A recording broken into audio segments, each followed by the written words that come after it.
con independencia. Es el mostrador en la clave.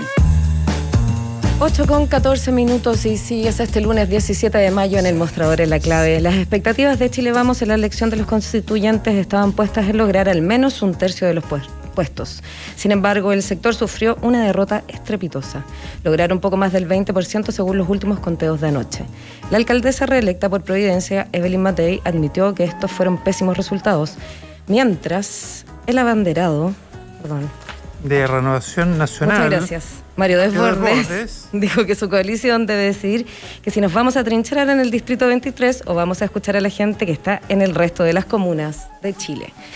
De esto hablamos a esta hora con Marcela Jiménez, editora general del Mostrador. Muy bienvenida, muy buenos días, Marcela.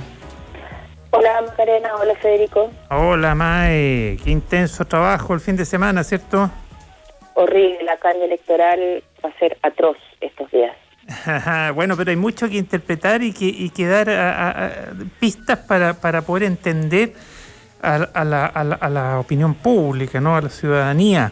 ¿Qué te parece que partamos con un pequeño resumen de tu visión de las elecciones, Marcela Mae Jiménez? Bueno, aquí lo más importante que sucedió anoche es que hay un nuevo escenario político en el país y eso es indiscutido. Y eso es algo que, según las declaraciones que se observaron de los partidos políticos tradicionales, de la propia derecha, incluso el presidente de la República, fue asumir eso, que aquí se configuró un nuevo juego. Hay un nuevo tablero político en el país y en ese tablero político los poderes que antes, los partidos, las fuerzas que antes ejercieron el poder durante las últimas décadas, me refiero a la derecha y a la centroizquierda, quedaron absolutamente debilitadas. Ahora hay un nuevo actor que son los independientes. Y dentro de la oposición hay una nueva fuerza que es la izquierda, efectivamente, porque el Frente Amplio y el Partido Comunista quedaron en muy buen pie, quedaron muy respaldados, tuvieron triunfos emblemáticos importantes anoche, en desmedro de partidos como, por ejemplo, la Democracia Cristiana, que solo logró 2 constituyentes, y que tuvo derrotas importantes o victorias a medias con un gusto bien amargo, como por ejemplo la gobernación regional, la gobernación de la región metropolitana con Claudio Orrego, que si bien Orrego pasa a segunda vuelta, no logró la ventaja que quería, que aspiraba y que necesitaba, y quedó solo 2 puntos arriba de la Karina Oliva, que es la candidata del Frente Amplio. Dicho eso, una de las cosas más fuertes de la noche ayer fue la derrota estrepitosa, debacle, porque es lo que se decía ayer, era una debacle electoral, fue un terremoto político lo que sufrió la derecha. Nunca, creo que desde la noche del plebiscito, nunca la derecha había tenido una derrota tan brutal como la que tuvo anoche, jamás, porque cada recuento de votos fue peor que el otro. Cuando se empezó ayer los ánimos en la tarde, 5 de la tarde, no eran los mejores. Siempre hubo preocupación en Chile Vamos. Decían que el presidente Piñera, que su mala gestión, que los errores cometidos en la administración de la pandemia, las debilidades de las ayudas económicas, el error garrafal de acudir al TC con el 10%, todo eso iba a configurar un escenario adverso para Chile Vamos y que iban a tener que pagar el costo de un voto de castigo. Pero jamás, nunca, en ningún pronóstico estuvo el escenario que se les arrojó anoche desde las urnas. Cuando se dieron cuenta que no iban a tener ni siquiera el tercio de la convención, la derecha quedó con 38 constituyentes, y el umbral que necesitaban para tener el tercio, que era el mínimo aceptable para la derecha, que era 52. Claro, el número mágico que comentabas la semana pasada. La semana pasada que hablamos de eso precisamente. Quedaron en 38, o sea, el poder de veto al que aspiraba la derecha, sobre todo la derecha conservadora, la derecha del rechazo, el poder de veto que aspiraban a tener dentro de la convención, se les fue de las manos totalmente. Entonces sí, es cierto, Marcela Cubillos en el Distrito 11 sacó una de las votaciones más altas individuales a nivel nacional, pero no es ninguna gracia eso, porque es el Distrito 11. Ahí están las comunas las 3 comunas del rechazo, el bastión electoral, era esperable, el bolsón de votos más grande de la derecha. Entonces, y la derecha dura, fundamentalmente. Y la derecha dura. Entonces no tiene ninguna, eso no es ninguna gracia. Es como cuando uno iba al colegio y le decía al papá, me saqué un 6, te miraba y te decían, con tu deber cumple nomás. O sea... No, oye, cuando te decían, el que era bueno para las artes plásticas, le decía, papá, me saqué un 7. Bueno, ¿en qué ramo? En artes plásticas. Bueno, ¿y qué esperaba? El punto era el otro ramo, ¿no? Entonces, que te costaba un poquito. Hay que tener cuidado ahí también con esos airecillos triunfalistas de algunos que tratan de marcar lo que hablábamos la semana pasada, un triunfo como sea y desde donde sea, para que la derrota sea menos dura. Pero el panorama general fue muy malo. O sea, 38... considerando que la derecha fue lista única, además, o sea... claro, habían sido bastante más ordenados en ese sentido, si uno quiere política. Pues los debería haber favorecido más el método DONT que se usa en las elecciones para la Cámara de Diputados, que fue la que se usó, y así todo, con lista única, como no fue la lista más votada, fue una debacle. De hecho, siempre la estrategia fue esa, que el ir unidos todos pudieran lograr más incluso del tercio. Siempre el tercio, los 52, era el piso mínimo. Entonces, este número 38 los dejó atónitos y los dejó en estado de shock.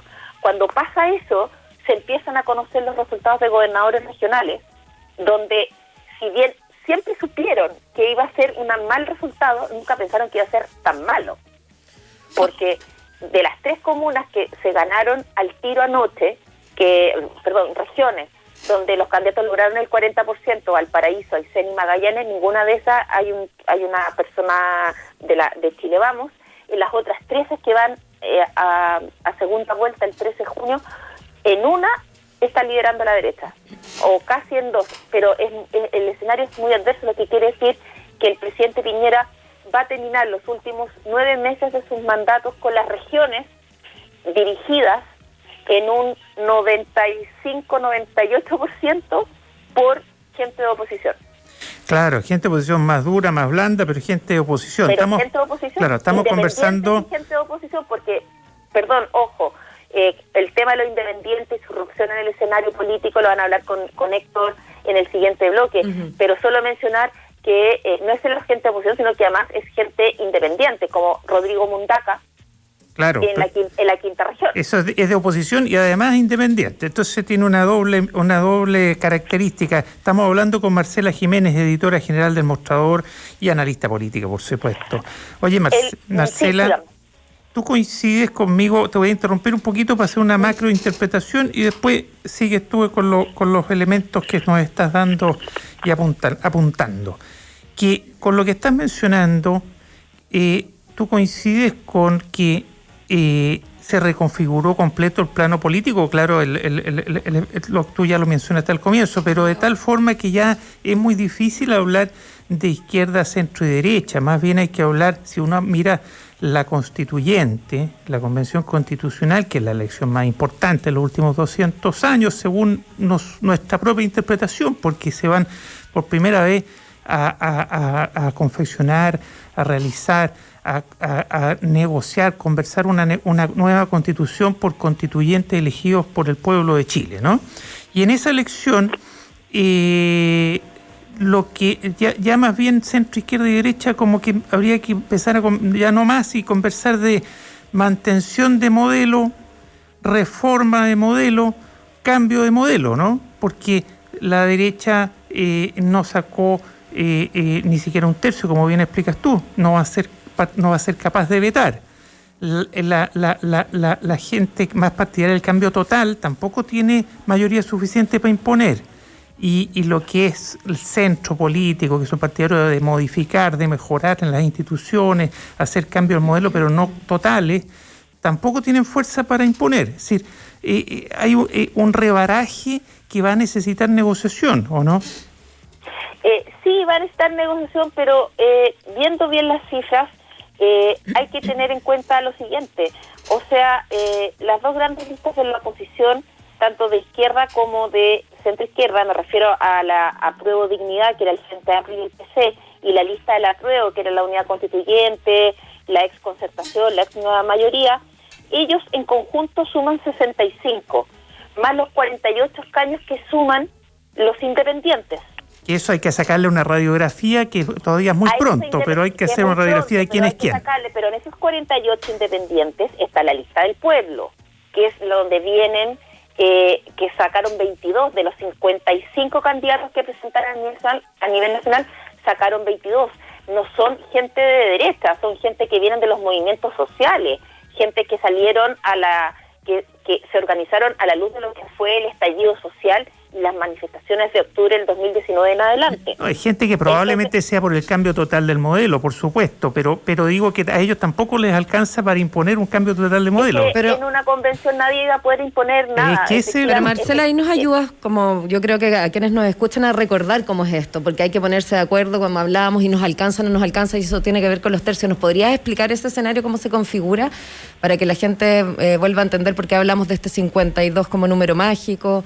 En el fondo, ¿cuántos tenemos que estar de acuerdo adentro? Tenemos, digo yo, que patúa, pero tienen que estar de acuerdo en esas conversaciones para que se avance. Eso no es patúa, Maca. Está correcto lo que tú dijiste de tenemos, porque lo más importante de este resultado, y creo que es lo que le va a asegurar la legitimidad a la Convención Constitucional, es precisamente que no quedaron los mismos de siempre sentados redactando la Constitución, que quedó gente nueva, y ahí te respondo un poco a ti, Federico, también, gente nueva, gente joven, rostros distintos, gente diferente a la que hemos visto en los últimos 30 años. Y eso es sumamente importante, porque este proceso constitucional, esta ruta constituyente, nunca vino de la élite, no vino de la clase política, no vino de los partidos, vino de la ciudadanía. Fue el estallido social lo que obligó a los partidos al acuerdo del 15 de noviembre. Claro, por la ciudadanía, la que en el plebiscito dijo que quería el apruebo y quería una convención constitucional en un 80%. Y es la misma ciudadanía, muy en sintonía con el voto que hizo en octubre del año pasado, los que dicen que nosotros les dijimos que no queríamos a una Mariana Elwin, no se quería a un René Cortázar, no se quería a los mismos rostros de siempre que administraron al partido del orden que llamamos nosotros. No querían a los mismos de siempre, querían gente distinta, gente que la sintiera representada, donde la gente se sintiera parte de este proceso. Es un buen punto, claro. Y para terminar de explicarte, Macarena, lo que me preguntabas, ¿por qué hablamos de esto? ¿Por qué? Porque la convención, la reforma que se aprobó para crear este mecanismo de la convención necesita 2/3. Exacto. 2/3 de sus integrantes para que los puntos de la Constitución vayan siendo aprobados y se vaya conformando este nuevo texto constitucional, necesita la aprobación de los 2/3 de la Convención. Por eso que para la derecha era tan importante ese 52% o más. 52 votos. Sabiendo que este 80% del plebiscito quería una nueva constitución completa, un cambio de modelo, ahí estaba su poder de veto, apuntando a la derecha del rechazo, a la que no quería cambiar nada y aspiraba máximo a otras reformas de parche curita. Entonces, por eso es importante el tema del número mágico de los 52, por eso que la derrota no es solo matemática, sino que es política, muy muy fuerte, y por eso que se habla de esta necesidad de entendimiento de todas las fuerzas para lograr ese quórum de los 2/3. Eso es muy bonito y importante, creo, el entendimiento de distintos representantes, ¿no? De distintos puntos de vista. Ya uno miraba ayer cómo se iban llenando los escaños de colores en algunos de los medios de comunicación en televisión, que iban mostrando que ya no eran divisiones tan clásicas, digamos. Bueno, que hay una fragmentación de la política y de los integrantes de esa convención constitucional. Claro, ese como nuevo juego que planteaba la MAE al principio. Y gente muy diversa. Además que siguiendo la lógica de lo que menciona la MAE, que lo vamos a analizar más en el próximo bloque, el tema de los independientes, están los independientes puramente puros, digamos así, de las listas de independientes, ¿no? De la lista del pueblo y de la lista de los independientes pero no neutrales. Pero también están los independientes al interior de la lista de los partidos, pues entonces hay que ver con calma eso. Sí, no, claro, y hay que hacer una bajada. Como el tema de los independientes lo van a ver con Héctor, más en extenso, quería dejar claro un punto para cerrar el tema de la derrota y la debacle de la derecha, y es lo que pasó a nivel municipal. O sea, la derecha anoche, además de todo lo que ya del panorama ya explicado, la derecha perdió todos sus bastiones electorales. Bueno, ahí hay un caso emblemático todos. como Viña, por ejemplo. Los únicos que no perdió, obviamente, volvemos al mismo ejemplo del Distrito 11, no perdió ni Vitacura ni Las Condes, pero perdió Viña del Mar, perdió Maipú, perdió Estación Central, perdió Ñuñoa y perdió Santiago.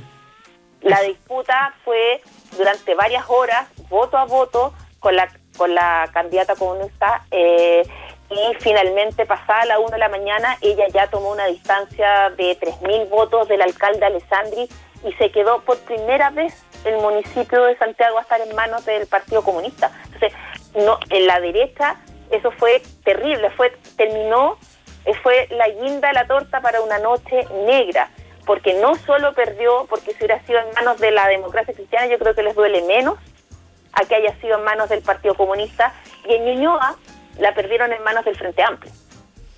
Además. De hecho, sí. Es bien impresionante eso. Yo creo que te vamos a invitar a diario en esta semana. Necesitamos la bajada y el análisis de tantas cosas, ¿no? Esta mega elección.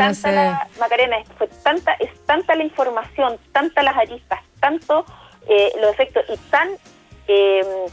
tan profundo el cambio que se genera a partir de ahora, que obviamente se van a necesitar muchos días y varias semanas, no solo los periodistas para entender, analizar y explicar, sino que los mismos partidos y la clase política para ver cómo se reinventa de ahora en adelante para poder seguir adelante. Exacto, y cómo se reconfigura el escenario, de eso estaremos hablando, por supuesto, contigo en los próximos días de esta semana, así que nos volvemos a poner en contacto.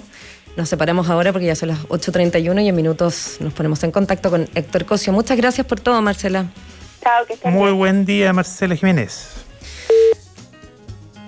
Cuando son las 8:31, quiero invitar a tu lugar cooperativo donde tu tiempo, tu esfuerzo y las lucas que inviertes se devuelven. Copeuch es una cooperativa de ahorro y crédito con más de 900.000 socias y socios donde te dan acceso a eso que quieres. Conoce su oferta de productos y servicios en copeuch.cl. Copeuch, el lugar donde todos ganan. Y así nos vamos a la primera pausa de esta mañana del lunes 17 de mayo. Quédate en la 92.9 que ya volvemos con más. Estamos presentando El Mostrador en la Clave. Información con la independencia que nos caracteriza.